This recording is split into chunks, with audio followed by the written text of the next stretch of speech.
Kepala Sekolah Korupsi, palsukan data siswa penerima BOS dan PIP.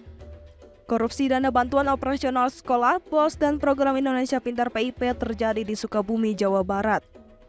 Akibat kasus tersebut, negara merugi hingga 587 juta rupiah. Aksi ini dilakukan oleh Kepala SMP Islam Kebandungan, Adang S. Modusnya tidak jauh berbeda. Tersangka diduga menyelewengkan dana BOS dan PIP dengan membuat data fiktif jumlah siswa dan penggelembungan harga. Itu telah dia lakukan pada tahun anggaran 2018 hingga 2020. Dari data fiktif, Adang mendapat dana BOS yang berlebih dan tidak sesuai penggunaan di lapangan. Data fiktif terlihat dari ketidaksesuaian jumlah siswa yang diajukan untuk menerima dana BOS dan jumlah siswa yang ada di sekolah. Dana ini digunakan untuk kepentingan pribadinya.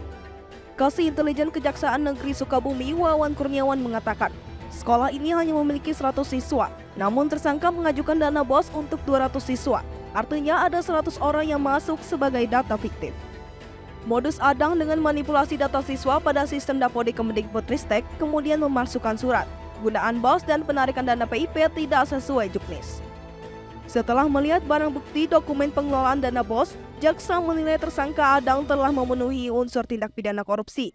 Hingga akhirnya ia ditetapkan sebagai tersangka. Ini berdasarkan rangkaian penyidikan, pemeriksaan, dan beberapa alat bukti yang cukup. Kini untuk kepentingan penyidikan, Adang mendekam di lapas kelas 2B Warung Kiara selama 20 hari ke depan. Terhitung 12 hingga 31 Oktober 2023 di lapas kelas 2B Warung Kiara. Sementara kerugian negara sudah tertuang dalam laporan hasil perhitungan kerugian keuangan negara per 10 Oktober 2023 dengan total sebesar Rp587.915.000. Tersangka mengaku uang ini digunakan untuk kebutuhan sehari-hari alias kepentingan pribadi.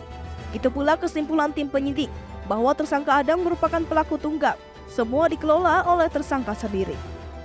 Selain itu, Kejari Kabupaten Sukabumi sedang menelusuri aset Adang yang dibeli menggunakan uang hasil dugaan korupsi tersebut. Tak menutup kemungkinan akan ada harta kekayaan Adang yang disita hasil dari korupsi dana BOS dan PIP. Namun barang bukti yang didapat tentunya dokumen-dokumen terkait pengelolaan dana BOS.